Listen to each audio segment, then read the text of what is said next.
Tai labą dieną. Labai džiaugiuosi, kad susirinko vėl panašus skaičius žmonių. Labai smagu matyti veidus, kuriuos matėm pirmo susitikimo metu. Ir artėjant pavasariui, artėjant aktyviam laikui, norėčiau atidaryti mūsų antrą ciklą NVC Medikamentinės onkologijos centro toksiškumo mokyklos antrąją paskaitą apie judėjimo naudą.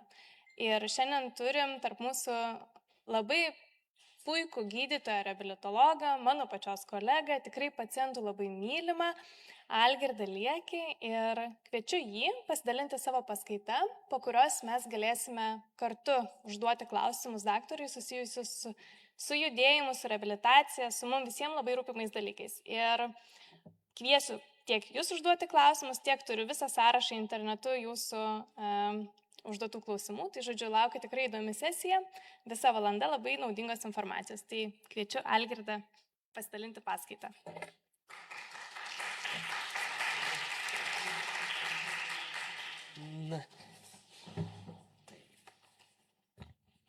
Taip.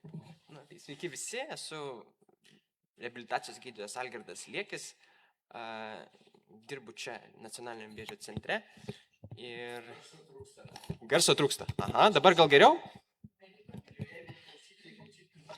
Aha, tvarkoj, dabar girdit visi ir tikiuosi ir transliacijos klausytojai irgi girdi.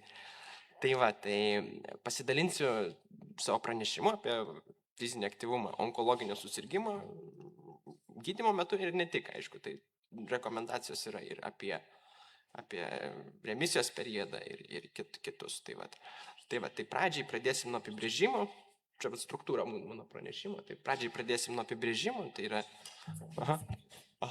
dabar, taip, tai pradžiai pradėsime nuo apibrėžimo, tai kas tai yra tas fizinis aktyvumas, kokia tai sąvoka. Po to šiek tiek pakalbėsime apie mitus, kurių tikrai yra ganėtinai daug, kuriais pacientai tebetiki ir kurie tikrai, pakalbėsime apie tai, kaip jie atsiranda. Ir taip pat kalbėsime apie fizinio aktyvumo naudas ir taip pat kokios rekomendacijos yra fizinio aktyvumo sveikatai ir po to bus laiko klausimams. Tai gerai. Tai pradžiai tai yra ganėtinai plati sąvoka, kuri apima iš esmės bet kokį skeleto raumenų susitraukimo sąlygojimą judėjimą. Tai jis padidina mūsų medžiagų apykaitos greitį, naudoja energiją.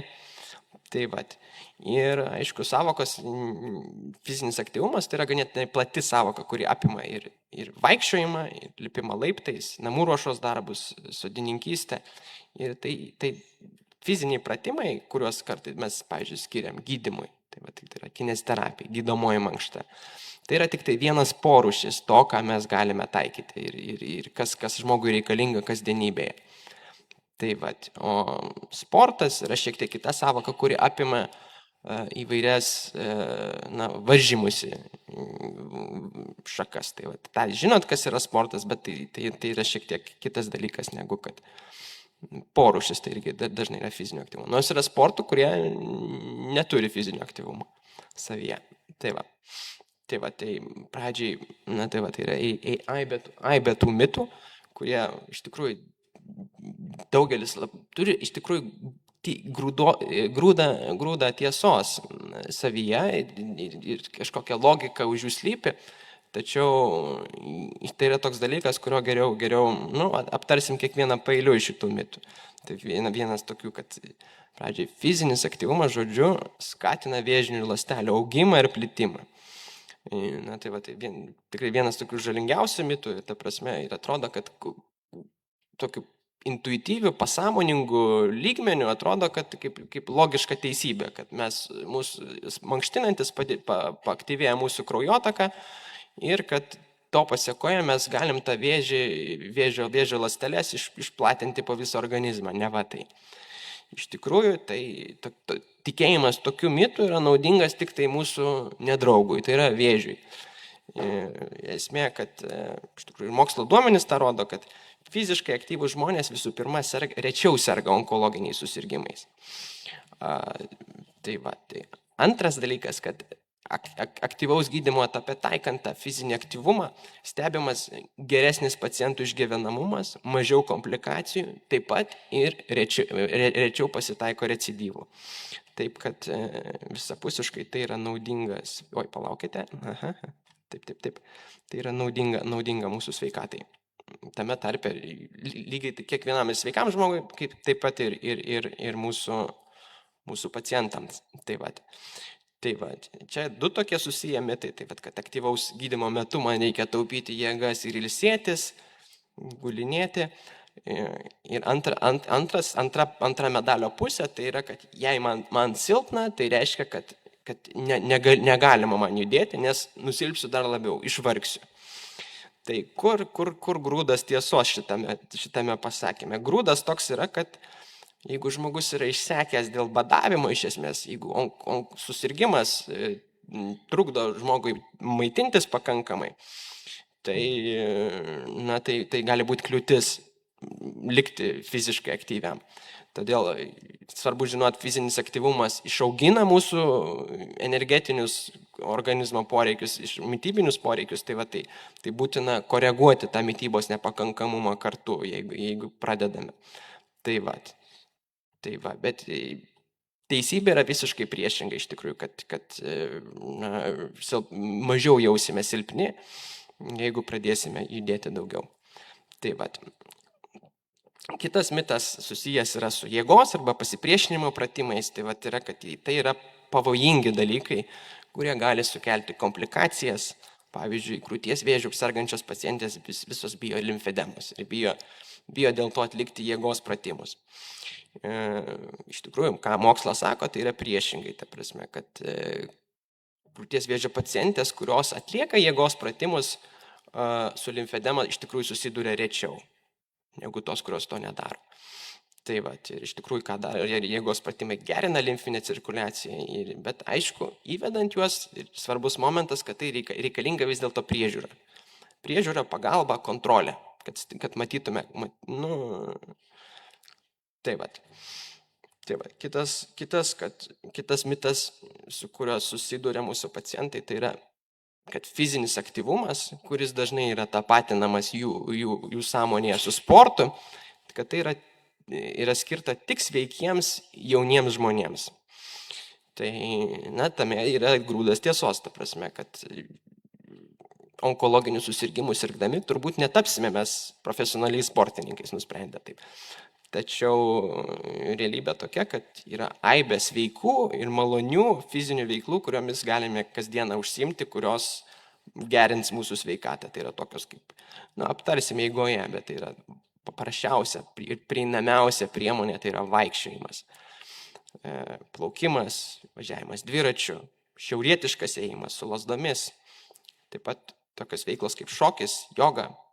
Jos visos yra priimtinos fizinio aktyvumo formos, kurias kiekvienas galime rinktis ir tai va, prieisime taip. Tai va, tai kodėl tokie mitai yra? Kodėl taip žmonės mąsto? Tai iš esmės pamatinių simbolinių lygių apie onkologinį susirgymą žmonės, kaip ikonografijoje religiniai žmonės mato kaip stigmą, kaip žaizdą, kuri negyja, kuri paženklina žmogaus, kūną ir dvasią. Ir tai apima ir paties naviko fizinį pasikeitimą sukeliamą, masės ir kažkokį efektą, operacijų paliekamus randus, spindulinio gydymo paliekamą įdegį vadinamą, tai po chemoterapijos išslenkančius plaukus. Tai šie visi fiziniai pasikeitimai išskiria žmogų ir padaro jį tuo, ką vadiname ligonių, pacientų. Tai ir matydami tokį kūno pasikeitimą savo, iškart jiem kyla klausimas, ar aš tebegaliu gyventi savo gyvenimą, kaip gyvenau iki tol, ar galiu daryti tą patį.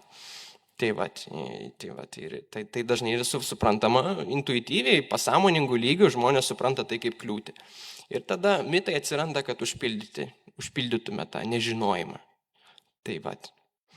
Tai va, tai pati stigma, tai va, kaip mes, ligonis, pacientas, vis tai suponuoja, kad žmogus yra, jis yra silpnesnysis, jis yra kenčiantis ir jis taip pat, pasyvus gydymo subjektas, gali būti pacientas kaip auka.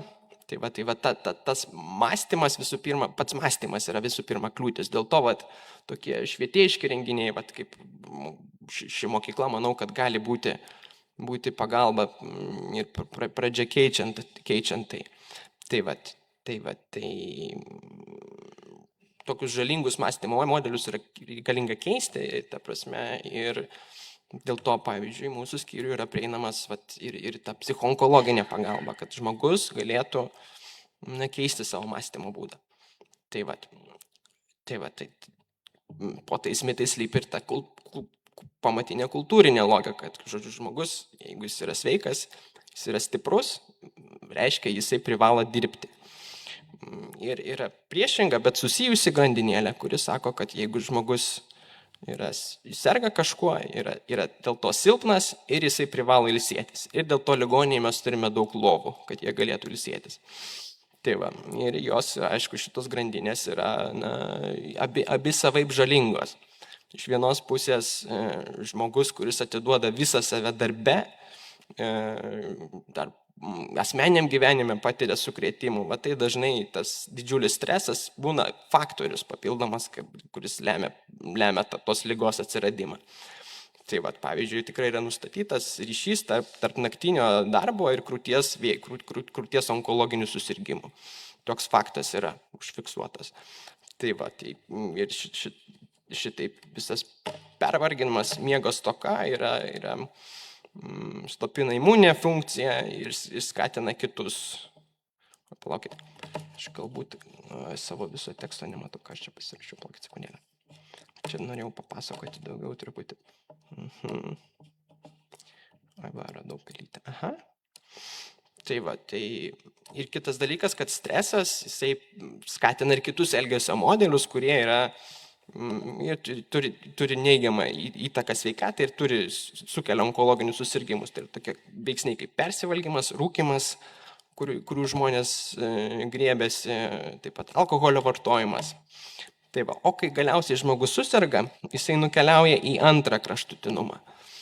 Tai jisai tampa ligoniu ir tada tai yra metas jo vadinamam užtarnautam poilsiui. Ir jis tada skiria visą savo laiką sirgimui ir nustoja dažnai judėti, kas sukelia problemas, kurias parodysim čia.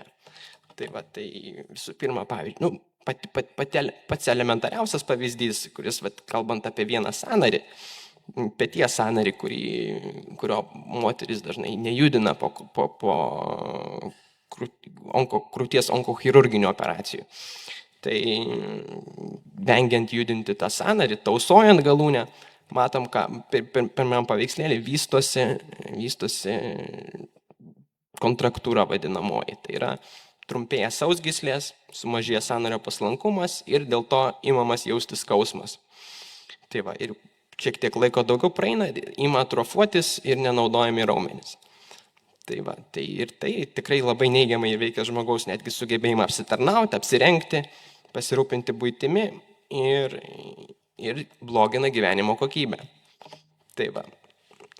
Bet visai nejudant, šitie procesai vyksta ir visam mūsų organizme. Kiekviena diena lovoje, pavyzdžiui, prisideda prie raumenų masės mažėjimo. Visą dieną gulint lovoje, iš tikrųjų, žmogus per dieną praranda nuo 0,5 iki 1,5% raumenų masės savo visos. Tai paskaičiavus, gulint visą mėnesį, galima ketvirtadalį raumenų masės visos prarasti. Ir to pasekoje, jau tampa reikalinga, kaip sakyti, rimta reabilitacija, kad žmogus galėtų vėl pradėti judėti, vėl dalyvauti įprastam gyvenime. Kaulų tankis lygiai taip pat prarandamas. Ilgą laiką pragulėję žmonės, kaulo lūžimą galima patirti tiesiog lovoje pasivertus. Tai yra ligoniai, kurie guli visą laiką, tai užtenka kitą kartą juos paversti lovoje, kas gali sukelti lūžimą. Ir žinoma, nejudrumą lydi dvasiniai sunkumai. Visų pirma, tai yra bejėgiškumo, nevilties pojūtis. Taip pat visą dieną praleidžiant lovoje, suprantama, kad lovoje tampa sunku būtent nakties metu miegoti. Miego sutrikimai atsiranda. Tai ir klinikoje, ką girdim iš savo kolegų, kai reikalinga mobilizuoti pacientą, kuris ilgiau gulėjo, tai toks dažnas išsireiškimas, tai yra užsigulėję. Tai koks viso to sprendimas, kaip viso to išvengti? Tai fizinis aktyvumas. Tai fizinio aktyvumo naudos yra daug. Čia šiose skaidrėse matysit tokių pavyzdžių fizinių veiklų, sveikų, kurias galima atlikti. Tai yra, visų pirma, mažina nuovargį ir skausmą. Iš tikrųjų, žmonės gulėdami, būdami nejudrus, labiau susitelkia į tos vidinius jutimus, kiekvienas pojūtis tampa aštrus ir skausmo problema yra ryškesnė. Taip pat tai įrodyta, kad gerina gydymo toleravimą ir palengvina atsigavimą. Kitaip tariant, didėja žmogaus fiziologinis rezervas. Jis turi daugiau rezervo sirgti, kaip sakyti, būti atsparesnis ir gydymui, ir pačiai lygai. Taip pat fizinis aktyvumas stiprina mūsų imuninę sistemą ir slopina lėtinį uždegimą, kuris lėtinio uždegimo būsena yra naudinga vėžiui vystytis. Ta prasme, onkologinis susirgymas, jisai yra susijęs su lėtinio uždegimo būsena. Tai čia paveikslėliuose matom žmonės viršui užsiimančių šiaurietiškų ėjimų, apačioje matom rytietišką tai chi treniruotę. O tiesinys taip pat svarbus, apie ką kalbėjom, kad tai yra būdas išsaugoti raumenų jėgą ir kaulų tankį, apsisaugoti nuo lūžimų, traumų. Tai stiprina mūsų širdies ir kraujagyslių sistemą. Ir ištvermę gerina mūsų. Ne taip uždūstame lipdami laiptais, ar greičiau eidami, vydamiesi viešai transportą, pavyzdžiui. Ir tai taip pat gerina pusiausvyrą ir sumažina griuvimo riziką. Viršuje tokia veikla, kuri šitos dalykus tikrai vykdo, tai yra, šokis. Yra tikrai šioje salėje, tikrai turim žmonių, kurie irgi mėgsta šokti ir užsiima tą veiklą. O žemiau matom 2 žmonės, kurie bėgioja. Tai yra irgi forma ištvermės treniruočių. Kitas dalykas naudų, tai taip pat gerina mūsų psichoemocinę būseną, mažina patiriamą stresą. Jie taip pat leidžia tą stresą, kurį taip patiriame, jį geriau toleruoti. Taip pat bendrai paėmus, tai gerina gyvenimo kokybę ir padeda išsaugoti mums savarankiškumą. Aišku, visi šiek tiek turi klausimų, susirgę onkologinių susirgymų, dėl tų pačių mitų, dėl nerimo, dėl sveikatos realių klausimų. Yra tokių, aišku, momentų, signalų, kada reiktų įsitikinti, kada reiktų apsitarti. Apsidairyti, kaip šis ženklas rodo, mes turim apsidairyti prieš važiuodami. Tai yra, jeigu jaučiat stiprų skausmą, yra pakitimai kraujo tyrimuose, taip pat didelis nuovargis, galvos svaigimas, arba jeigu turite pakitimų kauluose. Tai yra, šitos dalykus reikia atsižvelgti prieš pradedant fizinį aktyvumą. Dėl tokių dalykų gerai būtų atkeliauti ir pasitarti. Ir tai padės išvengti ir nerimo ir abejonių ir pradėti tą fizinį aktyvumą, kuris turi didelę naudą. Tai kokios tos rekomendacijos? Kiek to turėtume daryti? Tai bendrai kalbam apie 20-30 minučių per dieną lengvo arba vidutinio intensyvumo judėjimo kasdien. Tai dauguma tų veiklų, kurias matėte aukščiau, pavyzdžiui, važiavimas dviračiu, ėjimas su šiaurietiškam lazdom arba plaukimas, patenka tarp lengvo ir vidutinio. Tai tokios veiklos, siekiamybė 20-30 minučių per savaitę 150 minučių rekomendacija yra tokios veiklos. Tai yra 2,5 valandos per savaitę. Atrodo ne tiek ir daug, pagalvokime. Vienas žygis gali tiek trukti. Bet yra visada klausimas, ar daugiau yra geriau. Sekančiai skaidrėje apie tai pakalbėsime. Ar daugiau būtinai yra geriau? Kartais taip, tačiau dažnai ne visada. Ir taip pat svarbus yra jėgos stiprinimo pratimai. Tai mūsų pasipriešinimo pratimai, daugelį pratimai su svoriais, jie yra būtini palaikyti raumenų masę, ją didinti ir kaulų tankiui taip pat. Taip pat ypač daugeliu mūsų pacientų tikrai rekomenduojame ir atlikti ir pusiausvyrą stiprinančius pratimus, nes, pavyzdžiui, po chemoterapijos dažnas reiškinys yra polineuropatija, apie ją šiek tiek dar vėliau pakalbėsim, bet stiprinti pusiausvyrą, kad sumažintume kritimų riziką, yra toks dalykas, kurį rekomenduojame.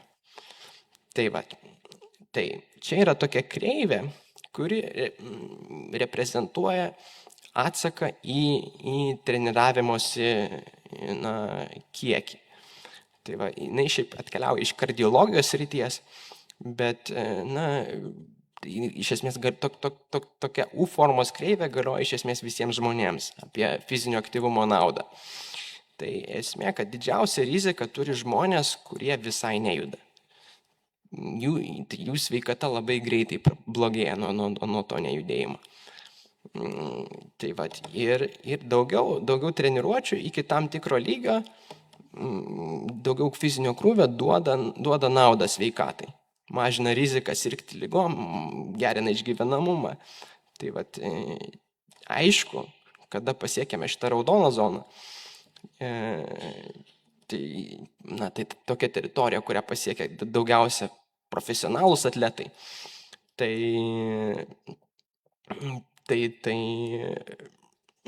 atsiranda ir sveikatos pakenkimų rizika dėl to didelio fizinio krūvio. Traumos ir taip pat širdies remodeliacija. Bet tai iš tikrųjų daugumą šią paskaitą klausančių žmonių į tokį lygį pretenduoti, net ir aš skaitantis, tikrai net priartėti prie tos raudonos zonos nelabai galiu, žinokit. Ir kas dar svarbu suprasti šitoj skaidriai, tai kad netgi tie atletai ekstremalai, kurie turi šiek tiek padidėjusią tą riziką dėl savo ekstremalios tos fizinės veiklos, jų iš tikrųjų rizika sveikatai yra mažesnė gerokai negu tų žmonių, kurie nejuda. Tai yra geriau iš to yra išvada, kad yra geriau daryti šiek tiek daugiau, negu nedaryti nieko. Geriau daryti truputį per daug kartais.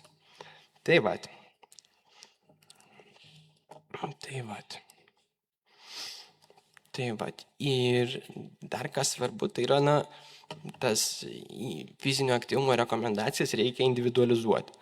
Tą darant reiktų atsižvelgti į jūsų fizinio aktyvumo lygį ir pajėgumą iki susirgimo. Tai yra, jeigu buvote labai sportiškas, labai aktyvus, tai ta plika norma, kaip sakyti, gali būti gerokai per maža jums. Antra vertus, jeigu jūs esate iš tų ligonių, kurie užsigulėjo šiek tiek, tai ta norma gali būti ir per didelė. Taip pat šioje skaidrėje matome ir pavyzdžių jėgos pratimų. Čia moteris atlieka pritūpimą, jėgos pratimai su svareliais, jėgos pratimai, pasipriešinimo pratimai su guma. Tokie pratimai jėgai turėtų būti atliekami pagal rekomendacijas iki 3 kartus per savaitę. 2-3 kartus per savaitę. Aišku, svarbu atsižvelgti ir į gydymo etapą, kuriam nes bendras silpnumas būdingas ir labiau išreikštas aktyvaus gydymo etape. Ir taip pat, pavyzdžiui, taikant chemoterapiją, kodėl svarbu į kraujo tyrimus atsižvelgti? Imuninė funkcija gali būti. Jeigu eisite sportuoti į vietą, kur yra daug kitų žmonių, į sporto salę, kurioje pilna sugužėjusių žmonių, tai yra padidinsite savo riziką tiesiog.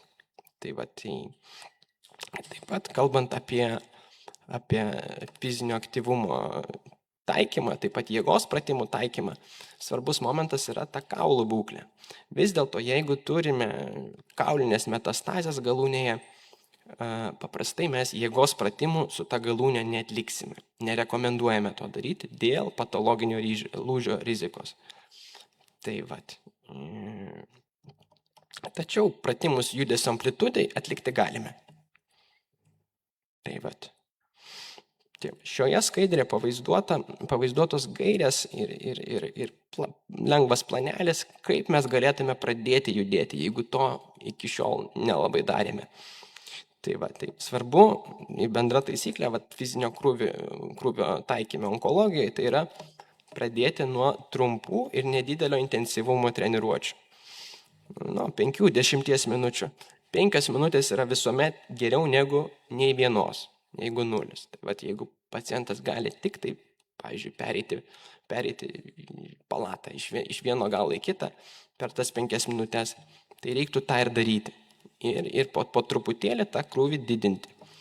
Tai ir rekomenduojama tas treniruotės ilginti po keletą minučių per savaitę. Tai ir tas įprastas krūvis, tai yra, aišku, pirmoje vietoje tai yra vaikščiojimas, lengvas ėjimas. Aišku, krūvį galima rinktis ir kitą. Tai rekomenduojam pacientui rinktis patį jiems maloniausią ir primtiniausią aktyvumo formą. Tai tokia gairė, kalbant apie, pavyzdžiui, renkantis ėjimą, yra toks terminas ir rekomendacija. Tai turim 6 minučių ėjimo testą, kuriuo įvertinam paciento pajėgumą. Tai jo rezultatą, atlikus 6 minučių ėjimo testą, galėtume pradžiai pačiai ėjimo rekomendacijai padauginti iš 4. Ir tada turėtume, jeigu žmogus per 6 minutės sugeba nueiti, pavyzdžiui, 250 metrų, tai pradinė rekomendacija terenkūro dienai pasivaikščiojimą būtų 1 kilometras. Nueinant mažiau, tai būtų mažesnė rekomendacija, nueinant daugiau galėtų būti didesnė. Tai pradėdami taip pat turėtume, atlikdami tas jėgos treniruotės, turėtume vengti labai sunkių svorių, taip pat nešulių kėlimo ir nešimo. Tai čia pavaizdavau žemiau tą dalyką. Tai svarbu, kad turint tos viršutinės galūnės limfedemos riziką, ypač neseniai praėjus, pavyzdžiui, radioterapiją, tai nėra tikrai naudingas sunkių parduotuvinių nešulių nešimas. Tai toks dalykas, lietuviškas įprotis apsipirkti visam mėnesiui ir viską rankose parsinešti į namus karštą vasaros dieną, dar iki kokią kalvą kylant, nėra rekomenduojamas. Tiesą pasakius, aš niekam to nerekomenduoju, net ir sveikiems žmonėms to nesiūlau daryti. Ir svarbu taip pat, taikant tą fizinį aktyvumą, įsiklausyti į savo vidinę savijautą, į savo kūną ir stebėti tą nuovargio lygį. Jeigu fizinis aktyvumas, dėl jo pasekoje jūs jaučiatės kasdien blogiau, tai galbūt darote per daug. Ir svarbu, tada tą apimtį reiktų mažinti. Ir kur kas geriau yra turėti reguliarumą ir pastovumą, taikant fizinį krūvį, nei didžiulį intensyvumą. Dar viena problema, apie kurią atskirai šiek tiek pakalbėsiu, tai yra polineuropatija. Ir apie savipagalbą, turint polineuropatiją. Tai dažna komplikacija chemoterapijų, citotoksinės chemoterapijos.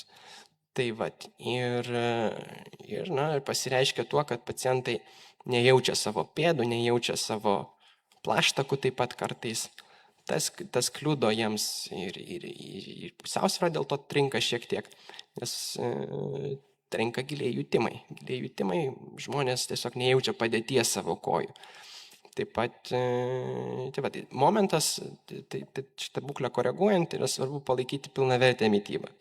Tai yra pastebim tikrai, kad pacientai, kuriems krenta svoris gydymo metu, kurie ar dėl medicininių priežasčių, ar patys nusprendžia badauti, kad jie dažniau kenčia nuo šitos polineuropatijos, gaudami chemoterapiją. Tai vat, ir kitas aspektas, tai vat, ką siūlom, tai vat, svarbus yra tie pusiausvyros pratimai, apie kuriuos kalbėjom. Tai nes polineuropatija yra tokia būklė, kuri sukelia didesnį griuvimo riziką. Tad pusiausvyros aparatą turėtume stiprinti pačias pėdas, vaikščioti. Taip pat geras dalykas yra vaikščioti basomis įvairiais paviršiais. Kai kurie pacientai visai gerai atžymi apie kontrastinės vonelės, ką jie namuose atlieka. Tai va, šaltuoju periodu svarbu dėvėti šiltas pirštinės ir kojinės ir šiaip saugoti tas galūnės nuo pažeidimų, nes turint polineuropatiją galite nejausti paprasčiausiai ar tai akmenėlio batuose, ar kito dalyko, kuris sukels sužalojimą ir gijimą ir problemą. Tai va, taip pat svarbus momentas turėti ir daug pacientų atžymi tikrai pagerėjimą, kai prisitaiko patogią avalynę, kuri nevaržo, nespaudžia ir geresnė kraujotaka, tos galūnės ilgainiui duoda atsigavimą tų nervinių galūnėlių. Tai va, tai tie kol kas mano pranešime ir tada galėtume pereiti prie klausimų ir atsakymų dalies. Gerai? Na. Tai tiek būtų iš manęs.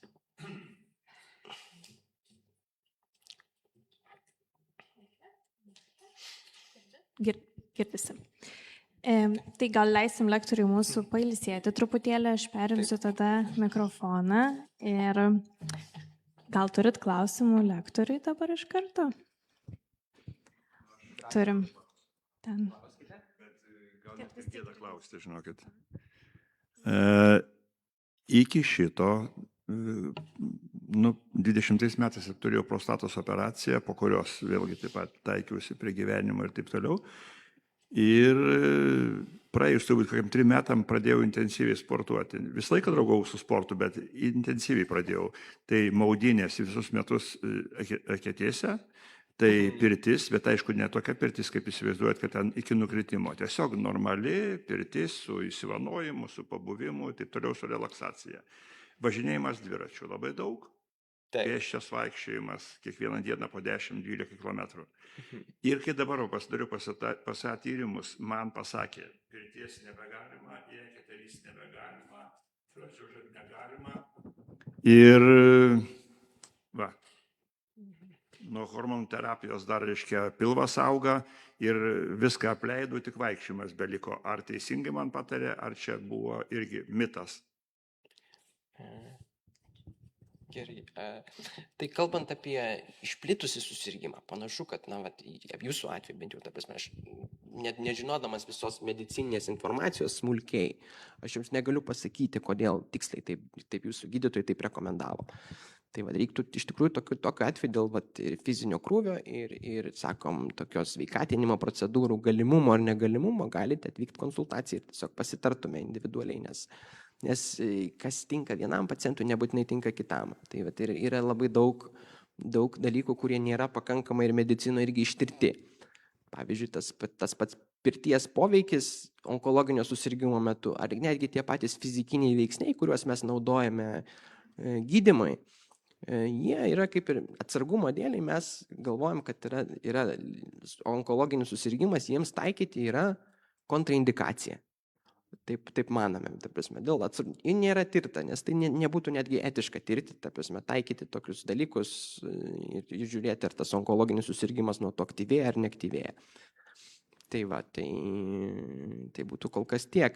Aišku, momentas dar dėl šalčio terapijos, sakom, lindimo į eketę, tai yra didelį fiziologinį stresą sukelianti procedūra iš tikrųjų, kuri ne kiekvienam žmogui tinka, ne kiekvienam, trapesni pacientai tikrai to neturėtų daryti, neturėtų į tą pusę net žiūrėti, kaip sakyti.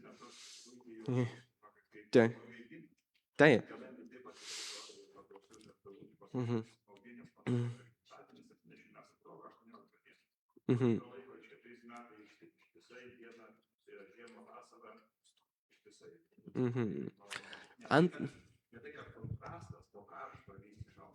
tiesiog atsikeli, šaltas užtvaras, nuvažiuoji automobiliu į priekį, tai lindai, pabuvai, 5 minutės. Antra vertus, dar momentas, sakyčiau, kad dėl jūsų aktyvaus gydymo, jūsų imuninė funkcija gali būti netokia pat, kaip buvo iki tol. Tai jeigu jūs didelį fiziologinį stresą patirsite, tai tiesiog galite turėti didesnį riziką infekcijos. To pasekoje. Jums leidus atvyksiu kažkada pas jūs pasikonsultuoti.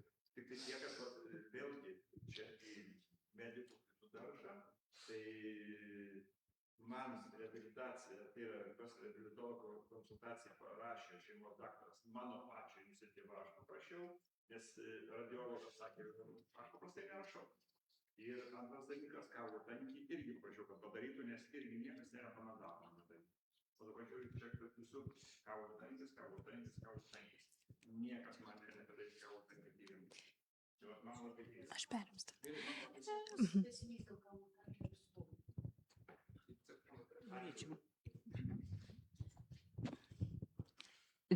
Gydytoja užregistravo kaulų tankį matuot gegužės gal 16 dieną, bet mano tie svarmenys stovi ir akis bado 2 kilogramų namuose.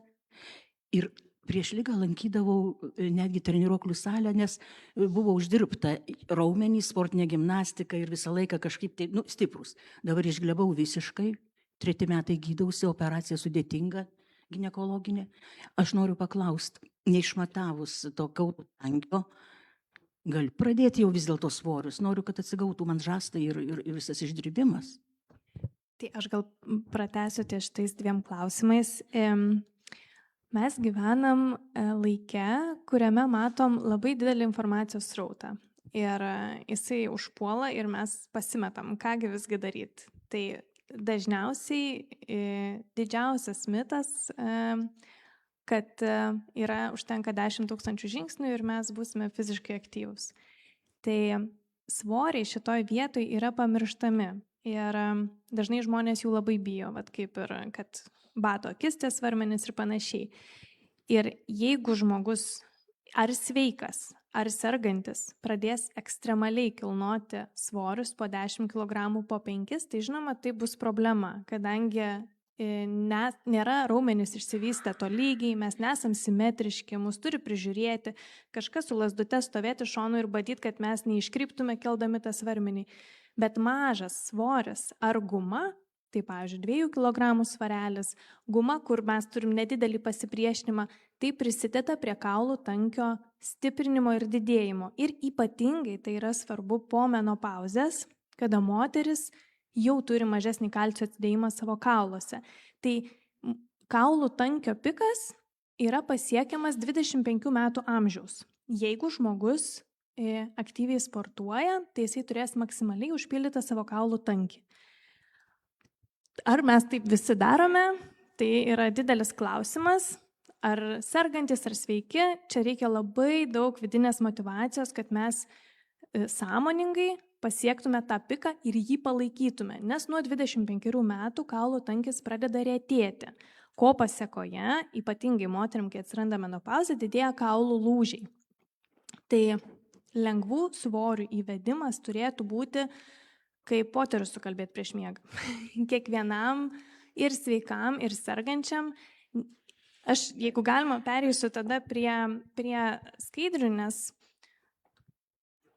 Aš dar noriu irgi pakomentuoti šitą dalyką. Dėl svarmenų, aišku, jėgos pratimus galime atlikti ir su savo kūno svoriu. Tai nėra būtina priemonė, nebūtina turėti štangą savo kambaryje, kad galėtumėte atlikti jėgos pratimus. Tai va, tik toks komentaras būtų. Tas svarelis, labai gerai, kad turit svarelį. Užtenka turėti sunkesnę knygą. Buvo labai daug klausimų internete, kaip vyresnio amžiaus senjorams sportuoti saugiai namuose. Reikia 2 įrankių. Butelio vandens didesnio ir šluotos. Aš pati labai nustebau, išgirdusi iš kineziterapeutų šitą rekomendaciją su šluota. Šluota yra vienas puikiausių įrankių namuose daryti mobilumo pratimus. Su šluota galima pasimasažuoti pečių raumenis, šlaunis. Su šluota galima daryti mobilumo pratimus, paprasčiausiai pasimti tą šluotą, judinti rankas, sukiotis į visus šonus. Nes šluota, kai stovite prieš veidrodį, jinai yra puikus rodiklis, ar laikote stuburą tiesiai, ar taisyklingai atliekate pratimą ar ne. didelis butelis vandens, ne 5 litrų, paprastas, kiek ten, 1,5 litro, taip, teisingai pataisėt, yra puikus svarelis atlikti pratimus. Tik pratimus su svoriais visada būtina atlikti simetriškai. Negalima vienai rankai duoti 10 kartų pakartojimų, kitai rankai 15, nes tada atsiranda disbalansas. Kas liečia krūtų onkologinius susirgymus, tikrai labai rekomenduoju pasitarti su gydytoju reabilitologu, paprašot savo chemoterapeuto ar kito gydytojo siuntimo pas reabilitologą, peržiūrės, kokia situacija yra iš tikrųjų ir patars, kaip elgtis su ta ranka. Bet paprastą mobilumą tikrai galima daryti, nes tas sąstovis ir kontraktūros jos ir veda prie to, kad skauda, nesinori sportuoti, tada vyksta užsisėdėjimas, žodžiu, visas tas ciklas užsiveda. Tai kadangi buvo labai daug klausimų ir internetu panašių ir aš matau, kad jie dabar kartojasi pas mus čia salėje, tai turbūt apie motivaciją. Iš tikrųjų, jeigu aš paklausiu Algirdai, kokia tavo mėgstamiausia spalva? Žalia. Ir jeigu Algirdui patinka žalia ir aš labai norėsiu patikti Algirdui, aš renksiuosi žaliai. Tai kokia mano motivacija bus? Ar mano vidinė, ar tai, kad patinka Algirdui? Lygiai tas pats yra su sportu. Jeigu mes norime dėl kito žmogaus atrodyti gražus, dėl to, kad tai pasakė internete per kakadų laidą, kad reikia sportuoti, arba kaimynė pasakė, kad reikia sportuoti, tai yra išorinė motivacija, kuri nepadeda išlaikyti tęstinumo. Dėl to labai rekomenduoju pagalvoti, atsisėdus ramiai, kokia ta vidinė mano motivacija yra judėti. Tai dažniausiai, ką aš girdžiu ir iš savo pacientų, ta motivacija yra būti stipresniais. Atstovėti prieš gydymą, išlaikyti gerą funkcinį statusą, gerą psichologinę būklę. Tai kai atsako žmogus savo, kad jis nori sportuoti ir judėti, užsiveda ratas, kaip su kavos puodeliu. Mes išgeriam ryte, jaučiamės pavargę, išgeriam kavos puodelį, pasijaučiam gerai. Ir taip kartojasi ratas ir atsiranda toks dalykas kaip tęstinumas. Radau klinikinį tyrimą, kiekgi visgi reikia laiko, kad susiformuotų įprotis. Buvau skaičiusi, kad užtenka 6 dienų. Tai čia turbūt tik tai labai geriem įpročiam, nežinau, kurie teikia labai didelį malonumą, užtenka 6 dienų. Vidurkis vaikam, mes jau kaip ir visi suaugę, mums reikia daugiau paskatos, tai yra vidurkis 66 dienos. Ir ta kreivė, jinai svyruoja nuo to, koks tas įprotis, kokį mes norim padaryti. Jeigu tas įprotis išeiti lauką 20 minučių su šuniu pasivaikščiot, gal užteks 18 dienų. Tačiau jeigu tas įprotis pasiimti tą šluotą ir išsimasažuoti tas kojas ir padaryti pratimus, jau gali reikėti ir ilgesnio laiko tarpo. Jeigu mes norime kasdieną nubėgti po 10 km, gali reikėti ir 254 dienų įpročiui. Ir visgi kaip su tais žingsniais, jau Algirdas minėjo, čia dar kartą pakartoju, kiek rekomenduojama yra Pasaulio sveikatos organizacijos to fizinio krūvio, kokie tie normatyvai. Ir čia matote paveiksliuką, iš tikrųjų man kilo klausimas, tai iš kurgi atsirado tie 10 000, ar reikia juos nueiti ar nereikia? Labai įdomi istorija, metų dabar nebepamenu, taip, 1964 metais Japonijoje vyko olimpinės žaidynės. Ir vienas japonų mokslininkas ir daktaras, pamatęs amerikietišką gyvenimo būdą ir pasižiūrėjęs, kad visi sėdi prie televizorių, žiūri beisbolą ir valgo aliejuje virtus traškučius ir turi nutukimą, kas lemia labai daug ligų, jisai išsigando, kad visa šita kultūra ateis į Japoniją. Tada tas mokslininkas sugalvojo, kaipgi visgi reikia padaryti, kad tai neatsitiktų. Ir buvo paskaičiuota, kad vidutiniškai Japonai nueina apie 4000 žingsnių per dieną ir jisai sugalvoja, kad jei žmogus nueis 10 000 žingsnių, jisai sudegins 500 kalorijų daugiau. Ir tai galės turėti įtakos netapti žmonėm turinčiais nutukimą. Ir jisai išrado žingsniamatį. Nuotrauka neryški, bet matosi paprastas žingsniamatis. Ir buvo labai paprasta. 10 000 žingsnių, kai nueini, klikteli ir jau esi atsiskaitęs. Taip atsirado 10 000 žingsnių ir paplito po visą pasaulį, nes nėra jokių mokslinių tyrimų įrodančių, kad būtent 10 000 žingsnių yra reikalingi. Ir klausimas buvo pateiktas internete, kiek aš privalau nueiti. Tai jūs nieko neprivalote, nei vienas, nei aš neprivalau, nieko mes neprivalom eiti. Kiek mes galėtume nueiti, tai turės įtakos mūsų sveikatai. Neseniai skandinavų tyrimas parodė, kad gerai savijautai palaikyti gali užtekti 7000 žingsnių. Kitas tyrimas parodė, kad 15 000 žingsnių. Tai aš labai rekomenduoju bent 30 minučių aktyvaus judėjimo per dieną, ką rekomenduoja ir Pasaulio sveikatos organizacija.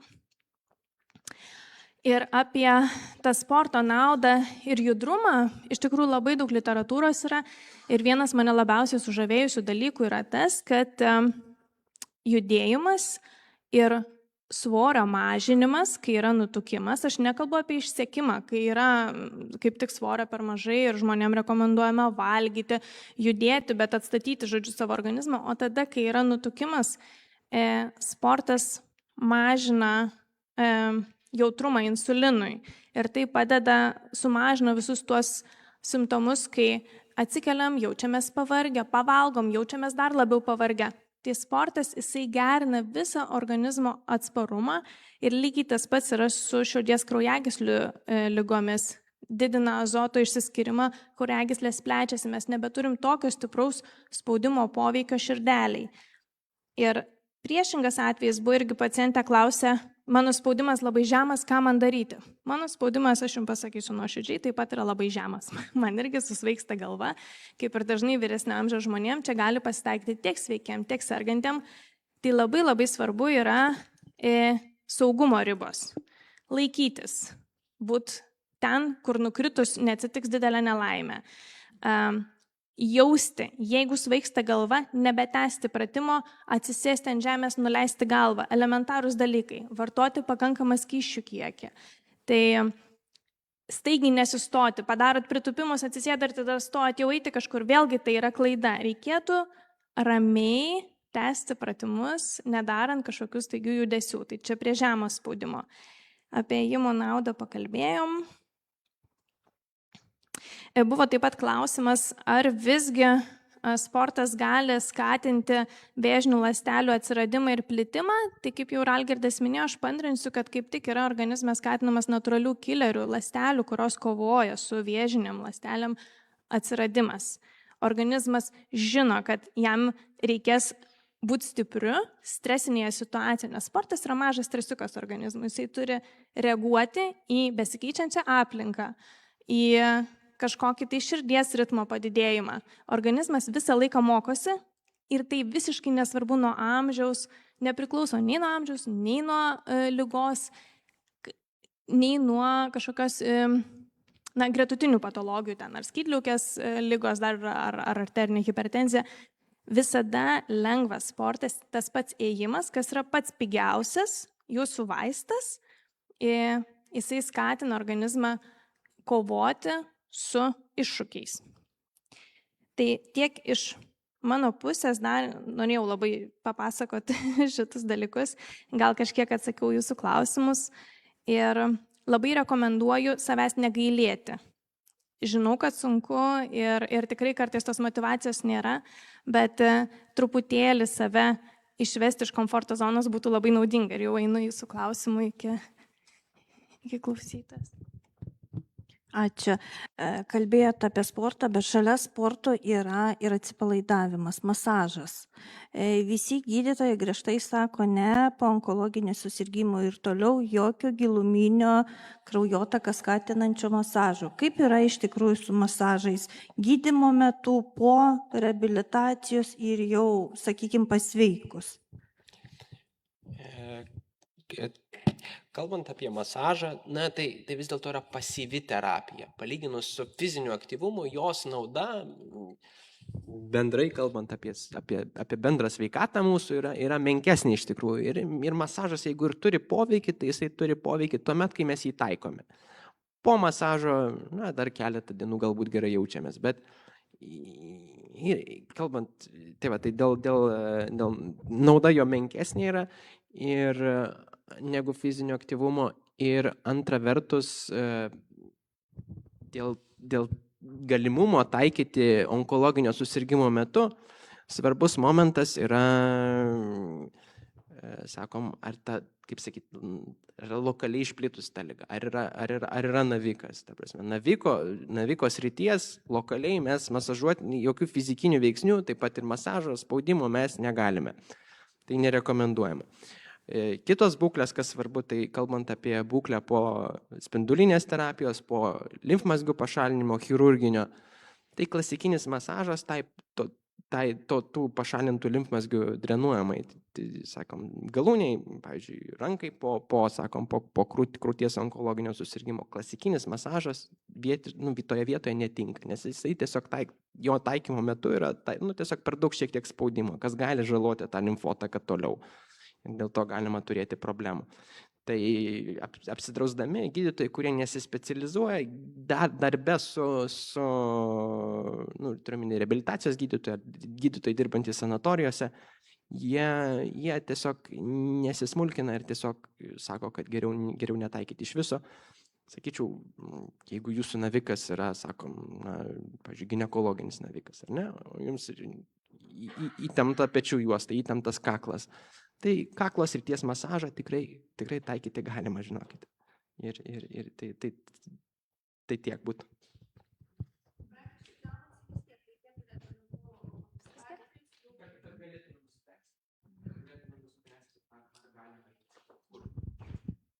Aš norėčiau irgi truputuką jūsų paklausti. Jūsų pasiklausius kyla labai prieštaringų minčių, nes onkologiniai ligoniai turi ne tik onkologinę ligą, gali būti ir kardiologinių problemų ir kitokių. Ir labai svarbu, kad čia į tokį žmogų pažiūrėti kompleksiškai, nes vien tas ėjimas tikrai nepadės. Kardiologas pasakys, ėjimas turi būti nepastoviai vienodas, paeini greitai, paeini lėčiau. Ir, sakykime, ne kiekvienas turi galimybę, ypatingai vyresnio amžiaus žmogus, pasiskaityti, kaip jam taisyklingai eiti, kaip jam tą gumą tampyti, nes gali prisidaryti daugiau bėdos. Tai mano toks būtų klausimas, o kodėlgi negalėtų onkologiniam ligoniam dažniau skirti reabilitacijas, kur taisyklingai išmokytų to fizinio krūvio intensyvumo, nes gali tokių bėdų prisidaryti, kad... Taip, faktas, tai dėl šitų dalykų, tai, sakau, kylant bet kokių klausimų, kaip atlikti kažką, tai atlikti pratimą, taikyti tą fizinį aktyvumą, kylant klausimų, konsultaciją atvykti visada galima. Ir aišku, reabilitacija yra toks, kaip ir didelė dalimi pas mus, yra mokymo procesas. Tai tokia mūsų ir tikslas darbo mūsų toks yra išmokyti, kad būtų saugu, kad būtų drąsu, kad galėtume tą patį po to savarankiškai taikyti. Taip. Aš dar norėčiau paantrinti, kodėl mes taip peršame tą ėjimą, nes ėjimas yra pats pigiausias ir pats paprasčiausias ir labiausiai nuo paciento priklausanti sporto šaka. Tai jūs labai teisingai paminėjote, ėjimo būdų yra bent internete, neseniai skaičiau, bent 20. Pats paprasčiausias ėjimas, kuris turi didžiausią naudą įrodytą tiek širdies kraujagyslių sistemai, tiek kitom ligom, tai yra intervalinis ėjimas, kada proto ribose yra stengiamasi pagreitinti tempą. Tai jeigu jūs nueinat 500 metrų ramiu tempu, kitus 500 metrų jau reiktų pakelti pulsą. Tačiau bėgti nereikia lėkti, ypač žmogui, kuris niekada nesportavo. Viena yra sportuojančiam gimnastui, kuris ten eketėj maudėsi 20 metų, kita yra žmogui, kuris nesportavo. Tai va čia ir reiktų atsižvelgti į savo vidinius tos faktorius. Aha, tuoj, išėjai. Ačiū Jums už paaiškinimus. Dabar norėčiau Jums pasiūlyti, jeigu Jūs to nedarėt, įsiaiškinti, kadangi aš esu tikrai, kaip Jūs sakėt, aktyviam gydyme, aktyvus gydymas ir metastazės kauluose ir kaulų čiulpuose. Šiaip harmoninis ten vėžys yra. Ar Jūs kada nors aiškinotės, aš, pavyzdžiui, per porą metų su virš esu gavusi pagal protokolą gydytojų virš 10 kompiuterinių tomografijų ir jos daromos viso kūno. Jūs suvokiat, kokį kiekį radiacijos aš esu sukaupusi. Aš suprantu, kad mus norima greičiau nužudyti 4 stadijos žmonės. Tikrai galvą guldau, nes va dabar amerikiečiai nustatė. Tie, kurie gauna daug tomografijų šitų, jų širdis, taip, ėjimas labai skiriasi, nes širdis nusėdo man. Per 2 metus širdis tapo jau nelabai sveika. Bet ar Jūs bandėte, toksiškumo mokykla, įsiaiškinti tokį dalyką, kokią įtaką padaro vėžininkui Ištisinės kas 3 mėnesiai kompiuterinės tomografijos. Mano kaulus jau nustatė šeimos gydytoja, kad aišku, ten osteoporozė garantuota, nes ten yra metastazės. Aš buvusi alpinistė, aš tikrai labai daug judėjusi. Prieš susirgdama ypatingai daug judėjau. Dar greitai pasakau nuo savęs, kai klausė. Jeigu tik kažkokią dieną pragulinėjau, man blogėja savijauta. Ne tik, kad ten suspaudimą, turi keltis, vos gyvas, bet tu turi judėti. Ir nebūtina ten eketėj maudytis. Čia tik pavyzdys su tą eketę, čia viskas tvarkoj. Aš galiu jum pasakyti iš viso širdies, kuo nuoširdžiausiai, ne vienas gydytojas ir ne vienas medicinos specialistas nenori nieko nužudyti. Aš galiu jum padėti galvą ir širdį, kad taip nėra. Ir yra labai daug mitų ir labai daug baimių ir jos yra tikrai labai suprantamos, bet taip galvoti jau yra nusiteikimas, jau yra nuotaika, su kuria ateinate gydytis. Tai tikrai ne vienas specialistas to nenori daryti ir mes tikrai galėsim pasikviesti į svečius radiologus, pakalbėti šitą temą, tai ačiū labai už pasiūlymą. Ir tyrimai dažniausiai yra daromi tam, kad mes galėtume kuo greičiau pastebėti ligos didėjimą ir jos progresavimą. Nedarom, tai kainuoja, tai yra biudžeto pinigai, kurie yra labai taupomi, tai tikrai nedaroma šiaip savo, kad padarėm ir viskas dar, kad pakenk pacientui. Taip. Truputį į temą galiu pasakyti posakį, norint gydytis reikia turėti sveikatos. Bet aš noriu grįžti prie sporto. Kadangi aš vaikštau su lazdele, aš esu mačius jogą sėdint. Įvairūs pratimai ir aš bandžiau skambinti per visus jogos tos klubus, sakau, ar galima, nes specialus visiems įvairiems kūno organams šitą. Ar galima išmokti sėdint sportuoti? Labai geras klausimas, man jis labai patiko internete, puikus, Algirdai. Dėl sėdėjimo padėties, iš tiesų, tai tokia padėtis, kuri nėra pati fiziologiškiausia, iš tikrųjų iki sakom, pramonės revoliucijos žmonės iš tikrųjų praleisdo 2 padėtyse pagrindinė. Arba gulėdami, arba stovėdami, eidami. Tai tokios padėtis iš tikrųjų yra pačios fiziologiškiausios. Sėdimui padėti, taip yra pratimų, tame tarp kvėpavimo pratimų, visokių meditacinių pratimų, kurie atliekami tokiai padėti. Tačiau, aš sakyčiau, tai nėra tikrai pirmas pasirinkimas, tai nėra, kaip sakyti, būtinybė. Aš su Algirdu pasiginčiusiu šitoj vietoj, jeigu Algirdas leis, kad kai yra klausimas, ar judėti, reikia atsakyti į klausimą judėti. Taip, bet kaip? Neabejotinai. Tai dažnai turint klubo sąnario problemas ir panašiai, reabilitacijos metu pamokina kineziterapeutai, kaip atlikti pratimus tam mobilumui gerinti, kad nebūtų didelės apkrovos.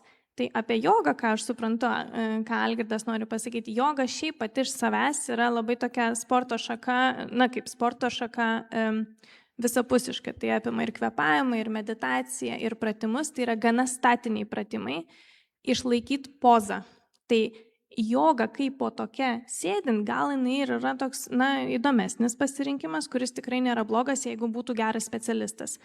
Bet sėdint pratimus geriausia atlikti mobilumui gerinti ir neapkraunant klubų. Tai nebūtinai sėdint, tai galima laikytis už kažkokio paviršiaus ir atlikti Guma šitoj vietoje, mano nuomonė, būtų pats paprasčiausias, geriausias dalykas, tai kad jinai nebūtų labai standi. Tai tas pasipriešinimas, bet vėlgi šitoj vietoj, esant didelį gretutiniai patologijai, rekomenduoju tikrai kreiptis į specialistus ir patars, ką geriausia daryti. Joga, taip, suprantu, sutinku. Jo, tai viskas, čia neprimkite mano atsakymo kaip kritika jogai, aš jogą įdėjau į savo pristatymą kaip priimtiną ir gerą fizinio aktyvumo formą. Aš tiesiog sakau, grinai, kad padėtis, jeigu išliksite vien sėdėdam atliksit pratimus, tai bus mažesnė nauda iš tikrųjų. Mano mamytei buvo 90 metų, visiškai nevaikščiojo, stuburo labai daug išvaržų, klubo operacija. Ir jai šeimos gydytoja paskyrė reabilitaciją namie.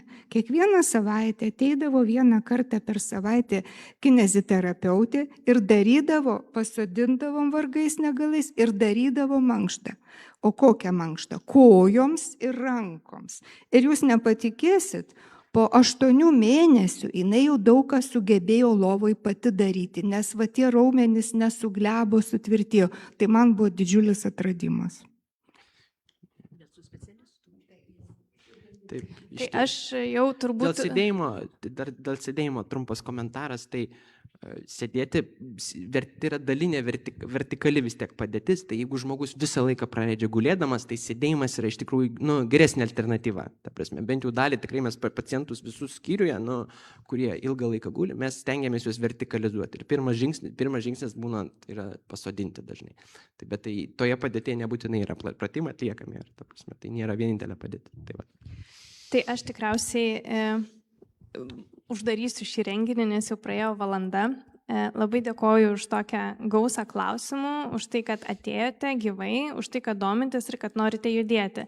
Tai laukite informacijos tolimesnės apie kitą renginį. Tikrai girdime, skaitome, apie papildus buvo daug klausimų, aptarsime kito ciklo metu, nes tikrai irgi labai daug sulaukiam, tai pasikviesim ir gydytoją dietologą. Tai iš tikrųjų labai dar kartą ačiū už tai, kad atvykote, ačiū Polai už pagalbą viską organizuojant, mūsų centrui už tai, kad mus čia įsileidžia ir tada iki kitų susitikimų. Ačiū visiems klausiusiems ir uždavusiems klausimus.